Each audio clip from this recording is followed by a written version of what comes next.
I thought I'd do one more video before it gets dark here. This video is not about Helen and sexuality, which I started the other day. I did video number 1, and I'll do part 2 soon. But the same day I asked that question, I also asked about Helen, the claim that she has reincarnated. And this is a claim put forward by Gary Renard. And I have talked on this channel about how I got into the Course through reading Gary Renard. Specifically his Disappearance of the Universe. And I've also talked about the controversy regarding Gary and his books and his Ascended Masters. I don't think there's anyone can say one way or the other what's really going on. Only Gary knows. But I asked both Gemini and ChatGPT about the subject. I asked Gemini first, and I'm just going to go through it quickly. I asked, has it been indisputably established that Helen Schucman reincarnated and is living today? Gary Renard has made such a claim, but what are the facts? This is what Gemini had to say about this. And this might be new to you. If it is, this should be interesting. And you can look it up. I'll see if I can give you some, in the description, I'll maybe give you a site to check out, but you can also just look it up. Based on the available information, it has not been indisputably established that Helen Schucman reincarnated and is living today. Helen Schucman died on February 9th, 1981. Gary Renard has publicly claimed that a woman named Alzena is the reincarnation of Helen Schucman, and that he knows her, and I think they have a relationship. Gary, Cindy, his wife, and Alzena, or Alzena. He has stated that she gave him permission to reveal this, and that other people, including some who were close to Schucman, also believe this to be true. However, these claims are not universally accepted and are a source of debate within the A Course in Miracles community. Within the ACIM community, this is debated, but Gary Renard is a controversial figure. Now, one thing that I would say is the problem with what Gary claims is that the Course seems to be non-committal at best about reincarnation. Doesn't say it's not true, but it doesn't say it is. My own feeling is that within the dream, reincarnation seems to be true, right? It seems to be almost an established fact that people do reincarnate.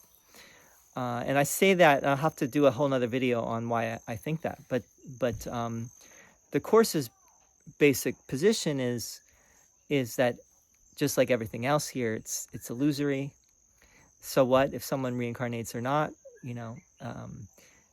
But on the other hand, it can be helpful for some people to believe in reincarnation, to know that reincarnation is true.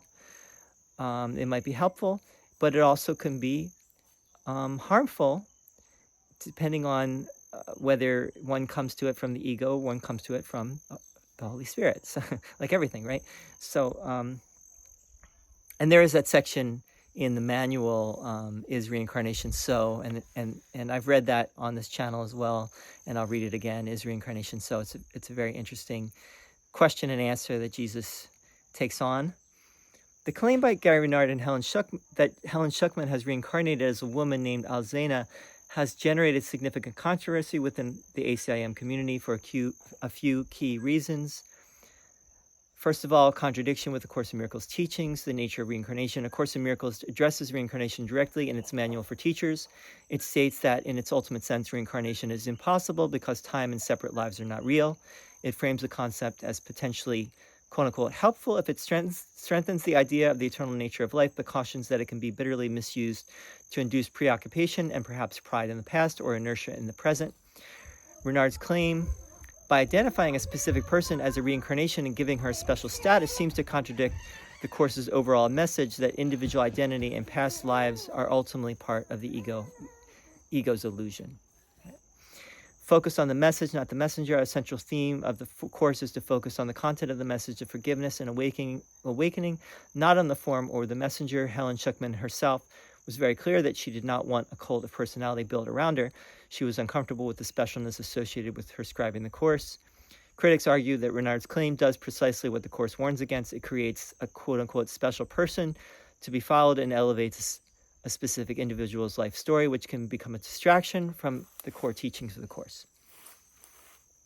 Lack of verifiable evidence, unsubstantiated claims, conflicting revelations. Let's read that for a second. I'm not reading all of this, I'm just reading selected parts, but Renard's claim has also been challenged by other people who claim to have had their own quote-unquote revelations about the reincarnation of Helen Schucman. This further complicates the issue and highlights the subjective and unverifiable nature of such claims. Now, let's also bring in the possibility that with, you might say, great souls like Helen Schucman, it might be that her soul entered not just one body, but different bodies, right? There might be more than one people who have, you could say, the soul of Helen Schucman. This is terrifying. There's a cockroach in the room I was watching. All right, but I'll get it. Let me finish this video. So I'll just read the summary. In summary, the controversy stems from the fact that Renard's claims, while presented as a helpful revelation, are seen by many as being at odds with the fundamental principles of A Course in Miracles itself. They are viewed as creating a distraction from the Course's message of radical non-duality and universal forgiveness, and instead reintroducing the ego's concepts of specialness, hierarchy, and a focus on form rather than content.